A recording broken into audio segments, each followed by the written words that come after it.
Hello everyone, this is Anjali और स्वागत है आपका मेरे चैनल लर्न विद अंजलि में। इस पर्टिकुलर वीडियो में we are going to discuss about oxygen cycle which is a kind of gaseous cycle. इससे प्रीवियस वीडियो में हमने कार्बन साइकिल के बारे में बात की। We already discussed about water cycle and kinds of cycle. So this is a kind of you can say gaseous cycle. तो biogeochemical cycle के अंदर तीन साइकिल्स आती है: hydrological cycle, gaseous cycle and sedimentary cycle.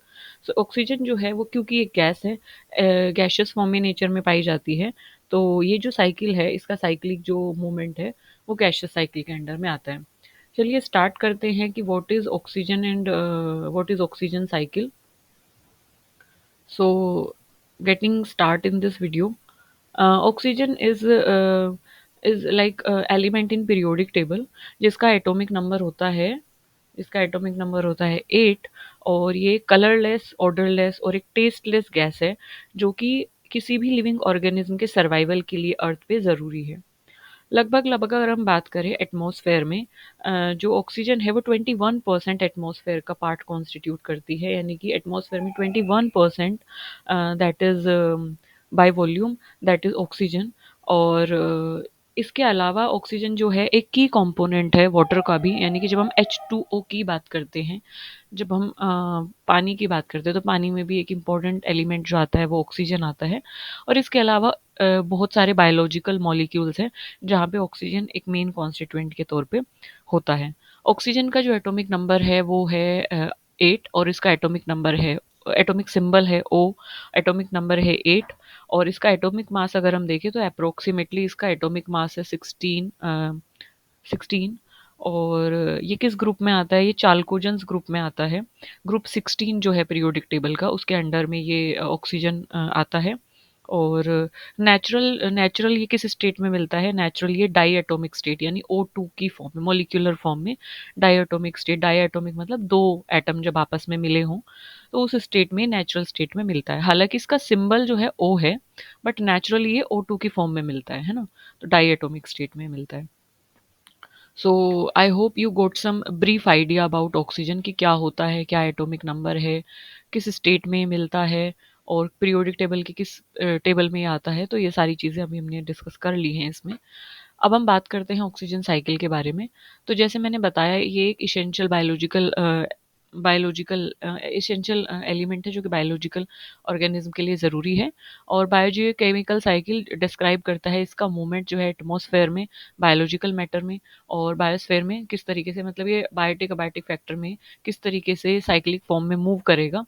तो वो biogeochemical cycle बताती है कि किस तरीके से एटमॉस्फेयर से बायोलॉजिकल एंटाइटी में, लिथोस्फेयर में यानी अर्थ क्रस्ट में किस तरीके से मूव करेगा।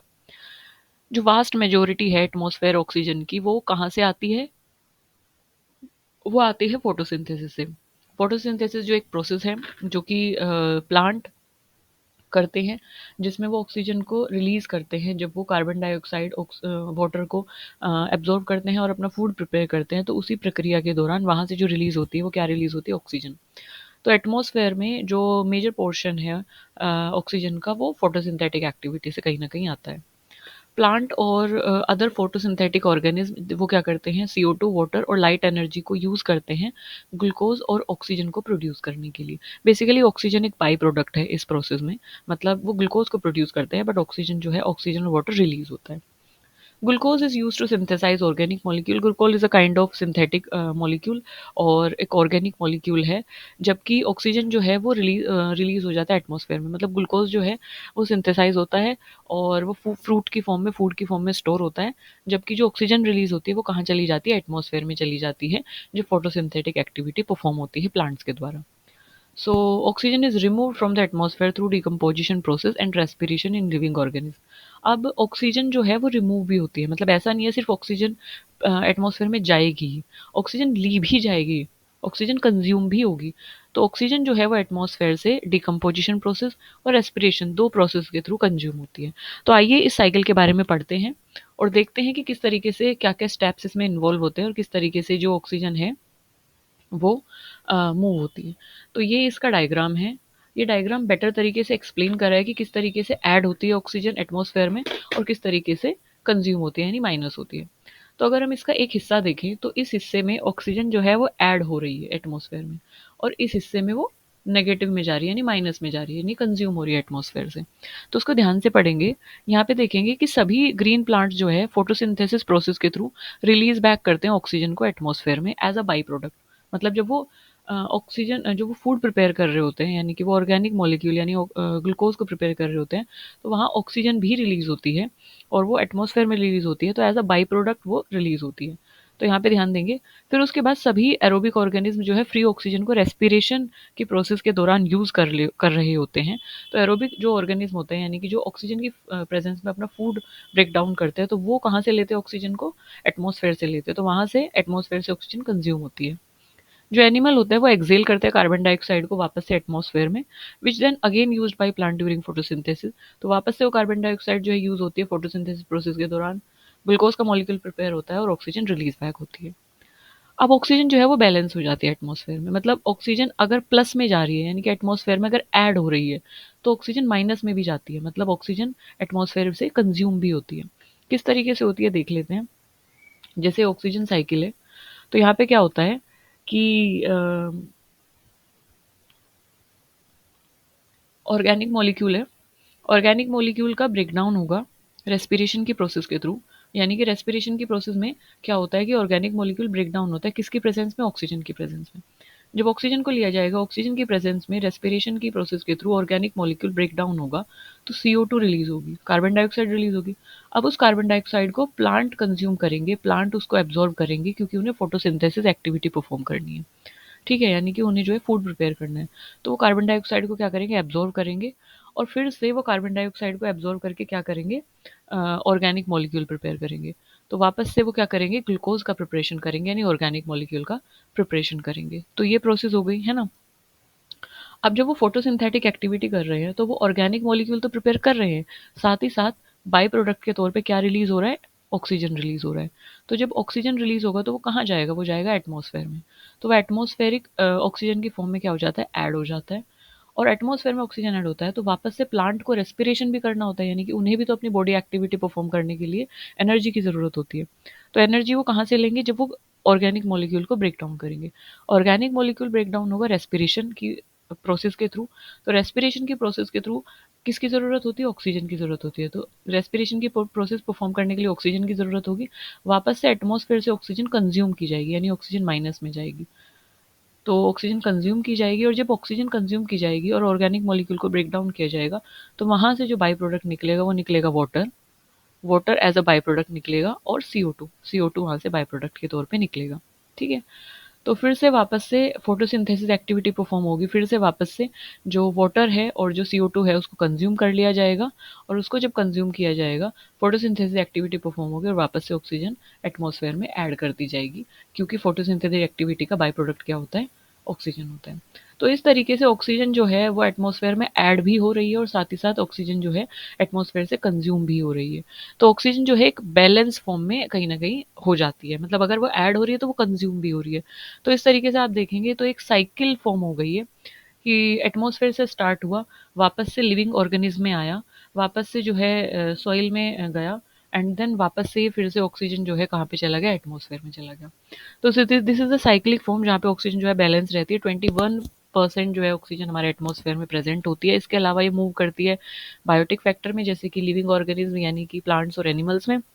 इसके अलावा एबायोटिक फैक्टर में मूव करती है, और वाटर में मूव करती है। ऑर्गेनिक मॉलिक्यूल की फॉर्म में ये प्रेजेंट होती है, वाटर में ऑक्सीजन जो है H2O की फॉर्म में प्रेजेंट है। तो कहीं ना कहीं ये जो साइक्लिक फॉर्म है, this is what makes up the oxygen cycle, and this is how it is get balanced in the atmosphere. So this is all about oxygen cycle. I hope you got this very clear कि what is oxygen and how it is performing in atmosphere. एक बार हम इसमें जो है तीनों cycle के बारे में जान लेते हैं कि इस डायग्राम से हम एक बार देख लेते हैं कि किस तरीके से जो ऑक्सीजन साइकिल है, कार्बन साइकिल है और वाटर साइकिल है वो टुगेदर परफॉर्म हो रहे हैं। तो ये डायग्राम इसको बेटर तरीके से बता रहा है, एक बार देख लेते हैं इसको। सो this is what it is. यहाँ पे देखेंगे जो ब्लू कलर में है ये यू यू कैन से कि वाटर साइकिल को डिपिक्ट कर रहा है, और जो ब्लैक कलर में है ये ऑक्सीजन साइकिल को डिपिक्ट सॉरी कार्बन साइकिल को डिपिक्ट कर रहा है, और जो रेड कलर में है ये ऑक्सीजन साइकिल को आई थिंक डिपिक्ट कर रहे हैं। Yes, it is depicting. चलिए इसको पढ़ते हैं एक बार।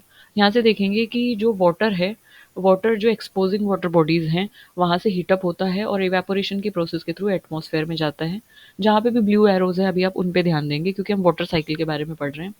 कंडेंसेशन होगा, यानी कि जो वाटर वेपर है वो ठंडी होगी और वापस से जब वो कंडेंस हो जाएगी, क्लाउड्स फॉर्म होंगे, तो जब वो प्रेशर बनेगा और वो ठंडी हो जाएगी तो प्रिसिपिटेशन यानी बारिश की फॉर्म में या स्लीट की फॉर्म में या स्नो की फॉर्म में वो कहाँ पे आ जाएगी, वापस धरती पे आ जाएगी।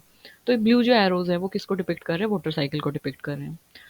इसके अलावा ये तो हमने बात की एक्सपोजिंग वाटर बॉडीज से क्या होगा, इवेपोरेशन होगा। लेकिन प्लांट के अंदर जो एक्सेस वाटर है वो भी वाटर वेपर की फॉर्म में रिलीज होता है, तो उसको बोला जाता है ट्रांसपिरेशन। तो ट्रांसपिरेशन की फॉर्म में भी जो वाटर है वो एक्सेस वाटर रिलीज होता है प्लांट से एटमॉस्फेयर में। So this is how excess water release back in the atmosphere. So इस तरीके से फिर से कंडेंसेशन फिर से प्रेसिपिटेशन होगा। सो ये तो हमने बात की वाटर साइकिल के बारे में। आइए अब बात करते हैं कार्बन साइकिल के बारे में। कार्बन साइकिल के बारे में, कार्बन साइकिल रेड में है आई थिंक, हाँ कार्बन साइकिल रेड में है। इसको कार्बन साइकिल को पढ़ लेते हैं। तो फॉसिल फ्यूल का जब कंबशन होगा, बायोमास का कंबशन होगा, डेड डिकेइंग ऑर्गेनिज्म जब एक तरीके से डिके होंगे, तो जितना भी रेस्पिरेशन होगा, तो रेस्पिरेशन का जो बाई प्रोडक्ट है वो है क्या, CO2 यानी कि कार्बन डाइऑक्साइड। तो ये पूरा का पूरा जो CO2 है वो कहाँ जाता है, मिलके एटमॉस्फेयर में चला जाता है। अब एटमॉस्फेयर से कंज्यूम होगा, एटमॉस्फेयर से इसको कौन कंज्यूम करेगा, इसको प्लांट्स कंज्यूम करेंगे। क्यों कंज्यूम करेंगे, क्योंकि उनको फोटोसिंथेटिक एक्टिविटी परफॉर्म करनी है। तो फोटोसिंथेटिक एक्टिविटी उनको परफॉर्म करनी है तो वो CO2 को कंज्यूम करेंगे और ऑर्गेनिक मॉलिक्यूल प्रिपेयर करेंगे। तो इस तरीके से कार्बन जो है वो वापस से कहाँ पे चला जाता है, प्लांट में चला जाता है, बायोटिक फैक्टर में चला जाता है, वापस से सॉइल में चला जाता है, एंड वापस से ये जब कंबशन होता है या फिर डिकम्पोजिशन होता है तो वापस से एटमॉस्फेयर में चला जाता है।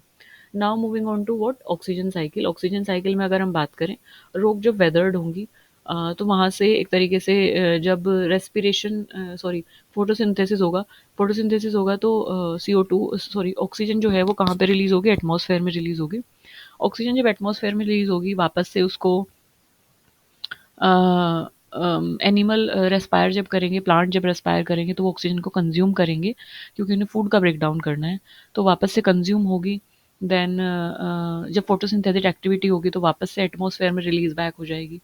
तो this is how, this is the cyclic way जिस तरीके से ऑक्सीजन जो है वो मूव करेगी बायोटिक से अबायोटिक, अबायोटिक से बायोटिक फैक्टर में, और इसी तरीके से वाटर मूव करेगा और इसी तरीके से कार्बन मूव करेगी।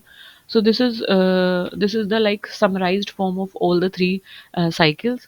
So I hope you got this very clear. इसके अलावा आपकी कोई क्वेरी है तो drop me in the comment section, I will be more than happy to cater that.